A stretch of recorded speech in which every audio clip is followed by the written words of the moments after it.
जीता हुआ लगभग चुनाव माना जा रहा था। वहां क्या कुछ हुआ, वहां भी ऐसी अहम की आपसी लड़ाई थी और कहीं ना कहीं ये निकला कि भीतर घात बहुत बड़ी वजह वहां रही। बाकी तो जो साम नाम दंड भेद भारतीय जनता पार्टी करती है, उनके जो आका है मोदी और शाह जो है, वो किसी भी तरीके से जीतना है जीतना, और अगर नहीं जीत पाए तो आप ऑपरेशन लोटस चला दीजिए। तो ऐसे हालात में सिर्फ कह देने से तो बात बननी नहीं, अब आपको कुछ सख्त कदम उठाने पड़ेंगे। और देखिए वो जो शून्य की बात करते हैं, दिल्ली में देख लिया, दिल्ली में लगातार तीसरी बार शून्य पर आप हैं, लेकिन आपने कम से कम वोट परसेंट तो कुछ बढ़ा, शायद अगली बार आपके लिए कुछ रास्ते नए खुल जाएं। तो इस पूरे का पूरा जो संदर्भ है, इसको देखते हुए जो ऐसे स्लीपर सेल है, अब बात ना हो, आप पूरी एक नई पौध खड़ी कर लीजिए ना, क्यों नहीं? अब उसमें एक शक्ति होना चाहिए, एक मतलब वो जमीन पर दिखाई पड़ना चाहिए। प्रदीप सर, देखिए ये जो स्लीपर सेल की बात है, ये राहुल गांधी ने अब बोला है, लेकिन ये बात हम लोग बहुत पहले से बोलते रहे हैं जर्नलिज्म के लाइन में, पॉलिटिकल फील्ड में, कि कांग्रेस में स्लीपर सेल्स पड़े हुए हैं, बीजेपी के बहुत से स्लीपर सेल।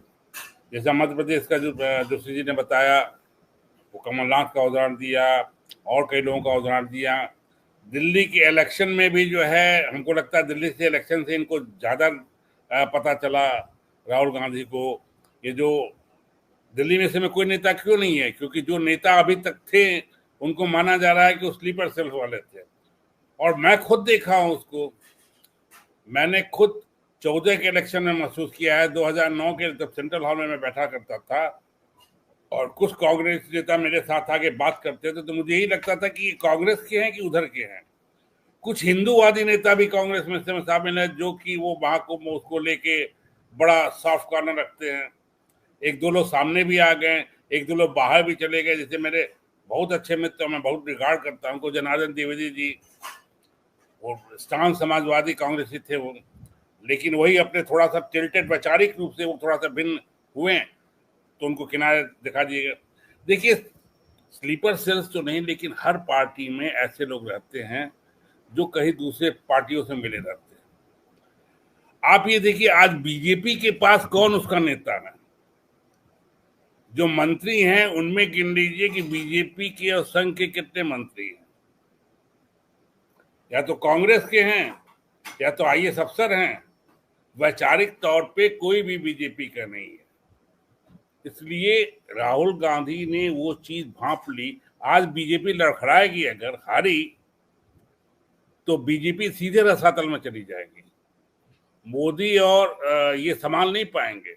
मैं एकदम स्पष्ट कर, जो मैंने 35 साल से पॉलिटिकल नब्ज देखी है वो देखी है, ऐसे नहीं पार्टी खड़ी होती है। ये तो अभी खड़ी हो गई है हिंदूवाद पे, और भी कई चीजें हैं, कांग्रेस की मुस्लिम तुष्टीकरण के। मैं हमेशा कहता हूं कि कांग्रेस के नीति और समाजवादी और क्षेत्रीय दलों के तुष्टीकरण, सोकार तुष्टीकरण, वो शब्द मैं नहीं लूंगा जो बीजेपी ने लिया, उससे जो बहुसंख्यक हिंदूवाद था वो पोलराइज हुआ। मंदिर वंदिर से उतना हिंदू नहीं पोलराइज हुआ है, उसके वजह से पोलराइज हुआ, और उसका फायदा मोदी जी उठा लिया। आज की तारीख में भी मैं यूपी से 3 बार आ रहा हूँ, मोदी समर्थक नहीं है। मोदी भक्ति की बात करेंगे, लेकिन वो हिंदूवादी कट्टर मुस्लिम विरोधी वो बन गया है, एक बहुत बड़ा वर्ग बन गया है। तो अब राहुल गांधी दो चीज बहुत स्पष्ट किया है। एक विचारधारी की बात कहें कि आपका वो है तो सीधे सामने आइए आप। दूसरे इन्होंने एक चीज और कहा जो कांग्रेस में शुरू से थी, हर पार्टी में रहती नहीं, कांग्रेस में एक तो आपको जो सामने नेता दिखाई देते हैं, जिसको हम लोग पहले जोशी जी मानेंगे राज्यसभा के नेता कहते थे, इस तरह के लोग रहते थे जो ड्राइंग रूम में और वहां की राजनीति करते थे, और दूसरे जो जनता पे के बीच जनता सड़क पे करते थे। राहुल गांधी वही कहे हैं उसके पहले कि हमारे यहाँ दो पार्ट है, एक जो जनता के बीच में जनता की बात सुनते हैं, सड़क पे है। अब वो बहुत हो गया कि आप ड्राइंग में बैठ के और हम कोठरी बना के और फिर इस तरह आप राजनीति कर रहे हैं। तीसरी बात जो आप देखें कि इम्प्लीमेंट कैसे होगा, पहले भी बोला इम्प्लीमेंट कैसे होगा। देखिए इस स्टेज पे इस तरह गुजरात में बोलने का मतलब है कि मैसेज पहुंच गया है। राहुल गांधी को जो मैसेज देना था, पहले तो इसकी बड़ी शिकायत हो रही है, कई लोग आलोचना में लिखे हैं कि इससे तो लोग अंतर कला उभरेगा, एक दूसरे पे बीजेपी के पक्ष का आरोप लगाने लगेंगे, जो विभिन्न गुट है वो दूसरे को बताने लगेगा। ये कई लोग शिकायत भी करने, लेकिन उस समय नहीं, मुझे लगता है कि उन्होंने बहुत अच्छा किया। उस आदमी को शुरू से ये है कि पॉलिटिक्स अलग है, विचारधारा अलग है और डेडिकेशन अलग चीज है। मतलब डेडिकेशन विचारधारा पे वो है, क्योंकि उसको खुद सत्ता की लालच नहीं है, वो उसने साबित कर दिया, दिखा भी दिया है। तो वो जिस तरह मेहनत कर रहे हैं उसमें उन्होंने भारत यात्रा में एक चीज और मुझे लगता है उनको ये चीज इसलिए भी पता चली कि भारत यात्रा उनको जो है उन्होंने ये भांप लिया कि भाई एक तो जो आमने सामने आ रहे हैं, हमारे चेहरा दिखा रहे हैं, एक वो हैं, एक जो सही में काम कर रहे हैं, जो उन्हें सड़क पर मिले, जो उन्हें हाल बताएं, बारात का घोड़ा और उस घोड़े के बारे में बताया, रेस के घोड़े के बारे में बताया। तो वो जमीनी बात है। राजीव गांधी के जो उदाहरण देते हैं कि वो भी उन्होंने कहा था चौन नहीं पहुंचती है, राजीव गांधी जमीन से नहीं जुड़ पाए थे। मैं आज की तारीख में कह सकता हूं बड़े इत्मीनान से कि राहुल गांधी जमीन से जुड़ चुके हैं। मोची के यहाँ बैठ के, मछुआरों के साथ बैठ के, आईटी कॉलेज में जाके, फुटपाथ पे कोरोना में लोगों के साथ बैठ के, वो किसी भी बड़े नेता से कहीं अधिक वो आम आदमी से जुड़ चुके हैं, जमीन से जुड़ चुके हैं, जड़ की बात जानते हैं।